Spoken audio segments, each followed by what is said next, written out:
I'm Sam Sullivan, 30 years old. My maternal grandfather is part of the Turner family, the largest mafia organization in the Midwest. My uncle was supposed to succeed in the crime organization, but he was involved in a gang war and lost his life at a young age. Consequently, my grandfather picked me as the next in line.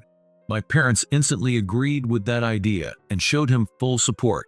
However, considering how my uncle died, I told my parents and grandfather that I absolutely refused to risk my life for any reason. I argued that the modern-day mafia should operate using intelligence, not just physical strength. Moreover, if they insist on placing me at the top of the organization, I must be allowed to attend college and pursue a job of my choice to gain real-world experience as an ordinary citizen. I was hired by the small company of my choice, and it's in my 6th year. By now, I should be making a solid contribution to the company.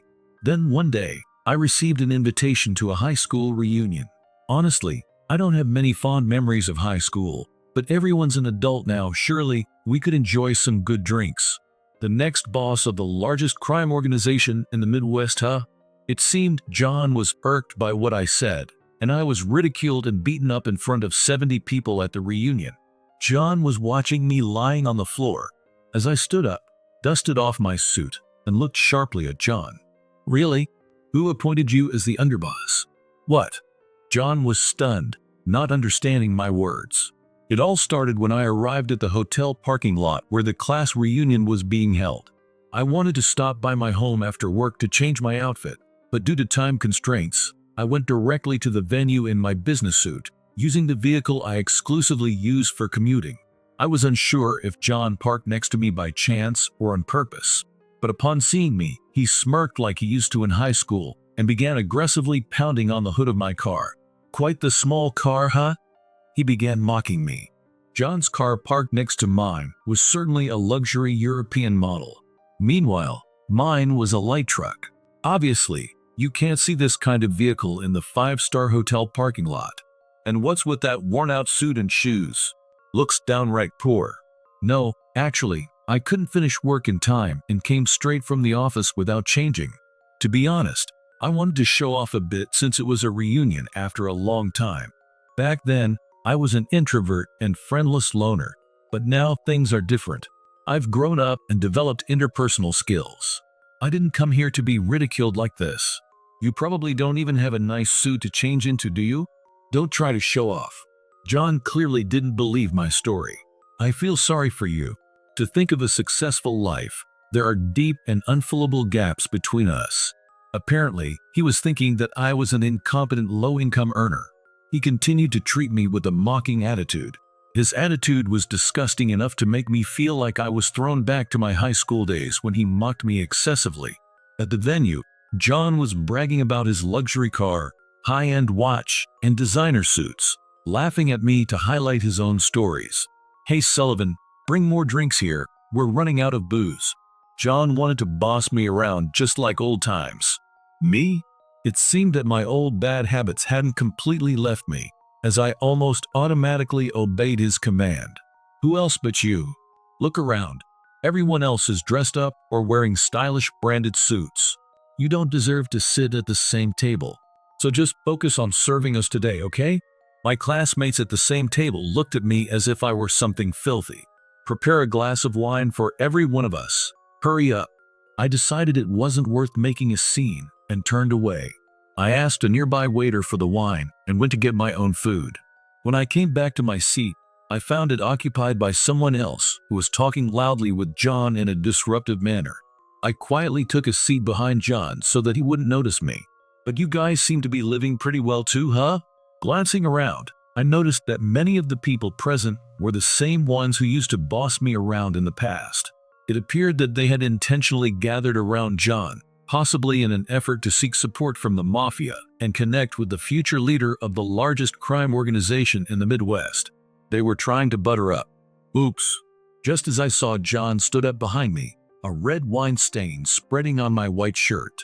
You're just sitting and relaxing without my permission. Perhaps you should work harder, then maybe I'd leave you a tip. John's words sparked a burst of laughter. We are all adults, yet still engaging in such childish antics. As I thought this, I stood up, trying to wipe the indelible wine stain from my shirt with a handkerchief. Oh, finally decided to move. Bring some dessert on a plate when you come back. I didn't reply, just quietly tried to leave the scene. Hey, how does John afford such a lavish lifestyle? I overheard someone ask casually. His entourage also seemed curious about how he made such big money. I hate to admit it, but John is definitely a successful man. I hadn't asked directly, but I was curious about which major corporation he worked for.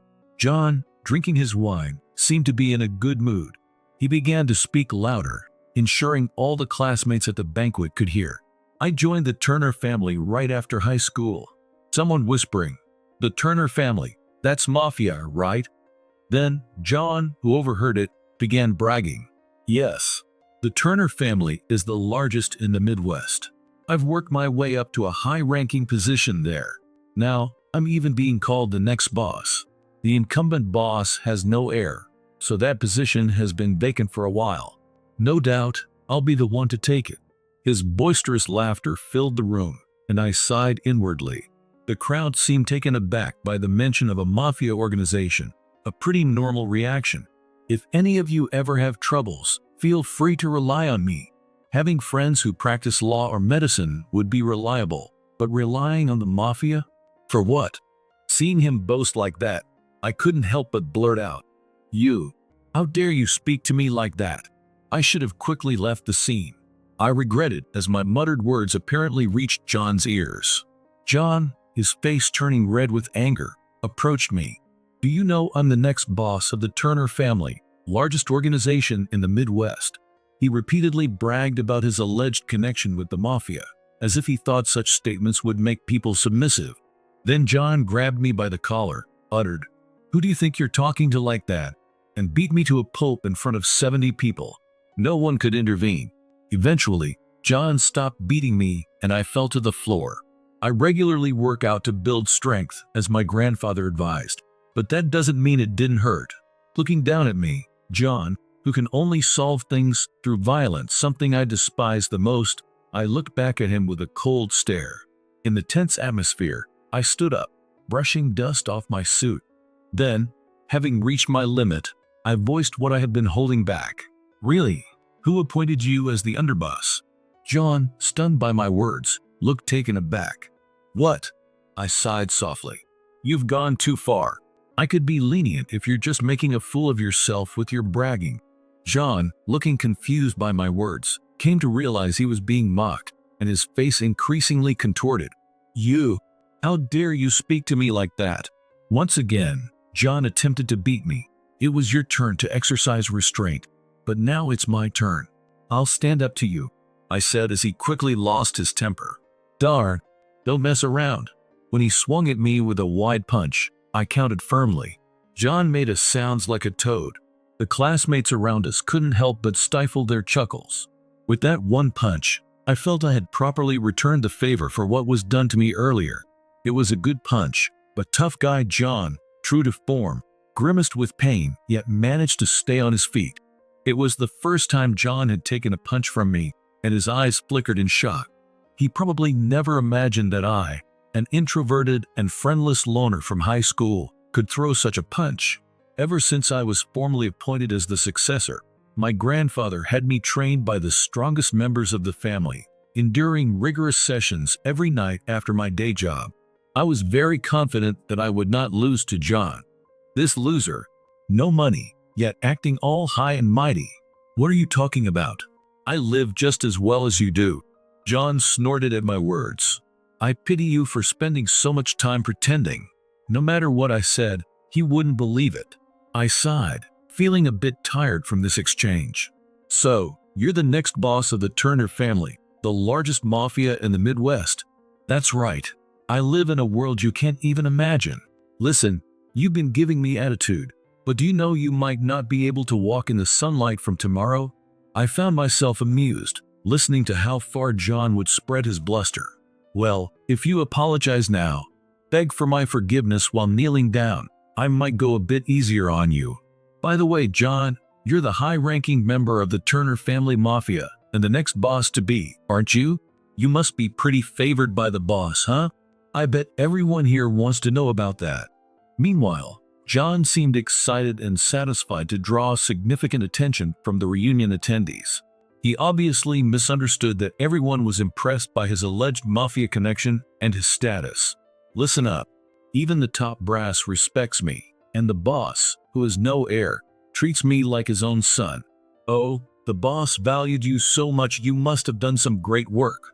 Huh? Work? As John struggled to keep up, stammering, he somehow tried to justify himself. Well, I handle updating the protection money collection, and anyone who opposes the Turner family, I personally ensure they never take a defiant stance again. I've been to my grandfather's office many times, but I definitely have no memory of seeing him there. My silence might have reassured him that I accepted his argument, as he started speaking in a condescending tone to the other classmates. Well, if you're reaching out to a high-ranking mafia like me for a favor, it will surely come at a cost, but I can resolve most troubles permanently. He laughed again in a vulgar manner. I really hate it when someone invades my space. I'll be disgusted if someone like John, akin to trash, were to take over the Turner family and eventually become his cash cow. This situation calls for a much harsher punishment. John, what now? I was just about to let bygones be bygones. John was exchanging contact information with a full smile with those trying to connect with him. I guess, for John, our classmates are easy targets, probably seeing them as a cash-generating unit. I get it. You want to connect with me too. All right, prepare $20,000 and you'll be set for the future. The amount he's trying to extort is just ridiculous. You really are despicable. Say that again if you dare. I'm furious. John growled in a low voice. I've encountered furious high-ranking mafia before, and I know how they act. But frankly, John's drama was just a poor imitation. Yet, the former classmates at the same table were enjoying the drama, fueling John by saying things like, "The real mafia is spectacular," or "I know John is a charismatic man." Hey, don't flatter me too much, I'll blush. Hey, if you want to connect with me, better exchange contact information soon. It's hard to keep track of so many. He's getting too carried away because no one here knows an actual executive of the Turner family. By the way, I know someone from the Turner family, but I've never heard of a high-ranking mafia at my age. John stopped in his tracks at my words. Then he slowly turned to look at me. His look wasn't condescending like before, but searching, probing. You have such contacts? Yes. Indeed, I'm part of the family, but I've never heard my grandfather mention a high-ranking member of my age. That means John, even if he is associated, is certainly not high-ranking. He's likely just pretending to be someone important, taking bribes, and living luxuriously. Your contact must be some small fry, right? What? Some underling in a faction? No, he's at the headquarters. He probably thought I was claiming to know some low-level thugs and laughed it off, but I'm not letting go that easily. Actually, my contact said he was around here today. Everyone here wants to connect with the Turner family, right? I can introduce him. John, I'm afraid you alone couldn't handle all the requests if everyone here asked you? John's eyebrows twitched. I don't think I need your contact. I can handle this on my own. Don't hold back, I'm going to call him right now. Ignoring John's attempt to stop me, I made the call. Of course, he's a high-ranking mafia of the Turner family. He's been watching over me, or rather, protecting me, as instructed by my grandfather. Before attending the reunion, I told him to stand by outside the venue because trouble might arise from an old grudge. Hello, it's me. Are you nearby? Oh, you are? Okay, see you later then. After hanging up, I turned to John with a smile. Too bad. He's got something else to do and can't come right away. You okay, John? You look a bit pale. John's forehead was covered in profuse sweat, and he turned pale white. John, who was lying, must be desperate to leave this place. I said John that my contact wouldn't be coming right away, but he seemed restless. What's wrong with you? John looked at me with intense anger in his eyes. What are you talking about? Why should I, the next boss of the Turner family, need to panic? The classmates who had been eager to make connections until now felt John's irritation and scattered like spiders. You're a high-ranking member of the mafia, aren't you? Considering his bragging about being a high-ranking member of the mafia who has been appointed as the next boss of the Turner family, and using such statements to extort money, my grandfather should have been informed about him. So what? You got a problem with that? From which faction or group did you rise to your current position, John? Why should I have to explain that to you? He seems reluctant to say more, likely because it would reveal his lies. I'm just amazed how you can make money without being caught.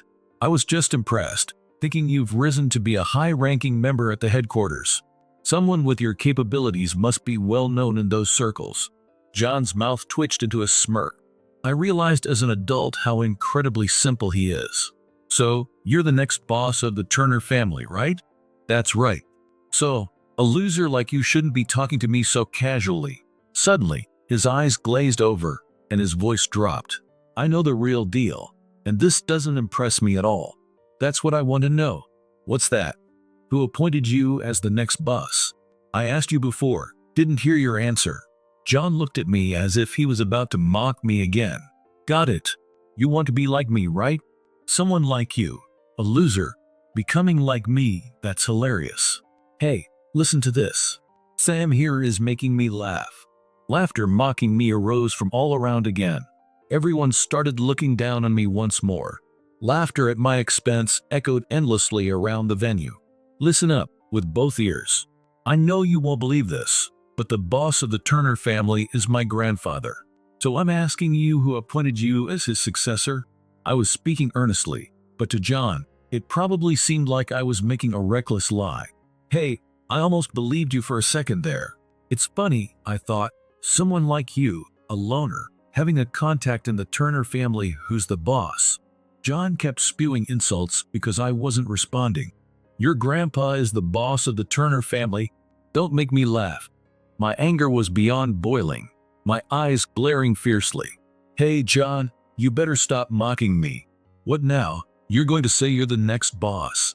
Saying that would only make things worse, possibly dragging down my grandfather's precious Turner family. I made up my mind. Come on, what now? It turns out you're the heir? Hey, John, keep your mouth shut for your sake. While glancing sideways at John, I made the call. Hey, Grandpa, it's Sam. Regarding that issue, you can go ahead and reveal my name.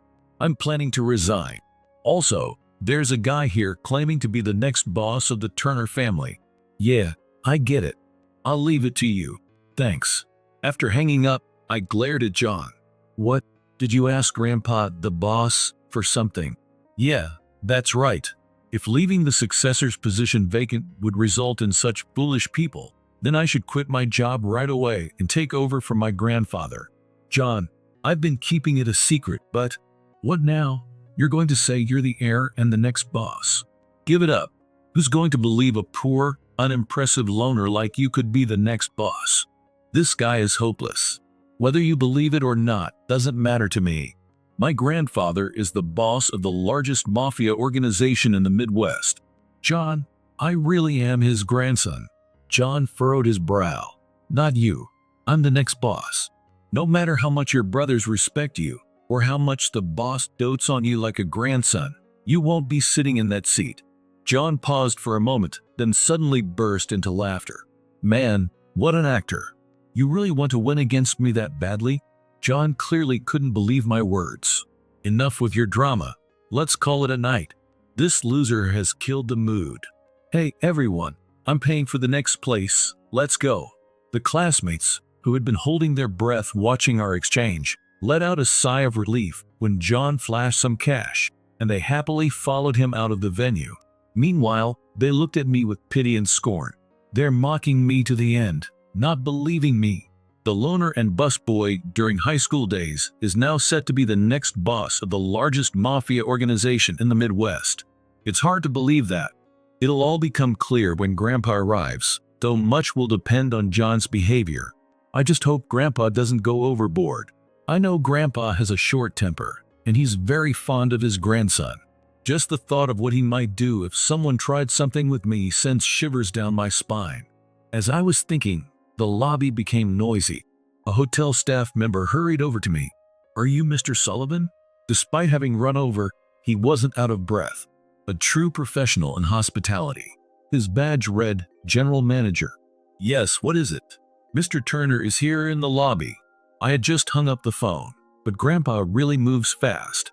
Probably, Grandpa and John are about to meet in the lobby. Understood? I'll be right there. I can't let the Turner family name cause any more trouble for ordinary people. It's time to bring this to an end. Sure enough, when I got to the lobby, Grandpa was there with bodyguards. At first glance, they looked like just some wealthy old man and his entourage. Only the general manager and the stakeholders of the Turner family are aware of the true identity of this old man. Just then, John, who had been walking ahead, suddenly turned back and tossed something at me. When I looked at what was in my hand, it was the keys of the Mercedes-Benz. Hey Sam, I'm going to let you drive my car for a bit. Bring it around to the front, okay? And don't scratch it, or it won't end well for you. I was speechless at his audacity. Does this guy even know what the boss of the Turner family looks like, or is he just clueless? John, sorry, but you'll have to drive yourself. I've just had an emergency come up because of you. I spoke in a provoking tone. What? Are you serious? To me, the next boss of the Turner family? I managed to make him say this line in front of Grandpa. Grandpa, hearing the words, next boss of the Turner family, widened his eyes in a calm yet sharp gaze and looked up at the tall John. Hey, little punk ass. John looked down perplexedly at the old man who suddenly addressed him. What do you want, old man? I feel like I've seen you somewhere before. I don't know any old geezer like you. Listen here, old man, and listen well. I'm the next boss of the Turner family, the largest mafia organization in the Midwest. I'm not someone you can just talk to casually. Grandpa looked visibly upset, even from a distance. The high-ranking mafia members accompanying him also looked tense, but it seemed Grandpa was holding them back from doing anything to John. That's right. I haven't met you before. Hey Sam, I came to pick you up. Grandpa had a mischievous timing. Sure enough, John burst out laughing. Oh. What? Sam's grandpa. So, this old guy is the boss. Sam, that's a bit far-fetched, isn't it? Hilarious. John bent over laughing, holding his stomach. John, I warn you, stop talking now. The chilling aura from Grandpa and his men was becoming unignorable. But hey, we're talking about the largest mafia in the Midwest. A legendary figure like that can't be some puny old man. So, tell me about this legendary boss you're talking about. John stopped laughing and seemed to think for a bit. It's no use telling you. Anyway, bring the car. He still hadn't given up. That's impossible. Darn, for a poor loner like you. John finally seemed to give up and went down to the basement himself. Just before the elevator doors closed, I caught him smirking. I had a bad feeling. Despite that, I walked over to where Grandpa and his men were holding their tempers. Everything okay? Of course, it's okay. I'm relieved you decided to reveal your status as the successor. If fools like him keep cropping up, we can't leave the successor's seat vacant, can we? As we were talking, a dull metallic sound echoed from the front of the hotel. I had a bad feeling and rushed outside. The hotel entrance was in chaos, and it was unclear what was happening. Hey Sam, it seemed like a hassle for you to bring the car, so I brought it for you. Bringing it for me meant John had rammed my light truck from behind with his Mercedes all the way here, leaving my car dented and pitifully damaged. Grandpa was quietly instructing something to his men nearby. John, it's over for you. One of the men beside Grandpa had disappeared. I went over to my car to see if the engine would start. The car just whined, but the engine failed to start. How about that? Now it's even more fitting for a poor guy like you. Watching John laugh foolishly, I sighed for what felt like the umpteenth time today. John, you're going to compensate for the car, right? What? It's just a truck worth less than $1,000? I realized how foolish I was, expecting a serious reply from him. So I gave up. As I stared at my wrecked car, a bunch of men who clearly didn't look like ordinary citizens began to gather around me and John. In no time, a throng formed around us, hiding us from the bystanders. John, unsure of what was happening, just silently sat in the driver's seat. A path opened through the crowd, as if parting just for him. Then, my grandpa walked through slowly. This situation must have been orchestrated by Grandpa for my sake. John, let me introduce you again. This is my grandfather, the boss of the Turner family, the largest mafia organization in the Midwest.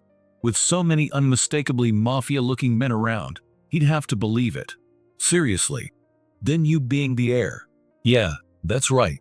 That's why I couldn't stand you making a fortune off people who don't know any better, using my name. I was supposed to announce my succession later, actually. John seemed to buckle under Grandpa's stern gaze. Sam, you're going to help me out, right? His words were so unbelievable that I couldn't help but laugh.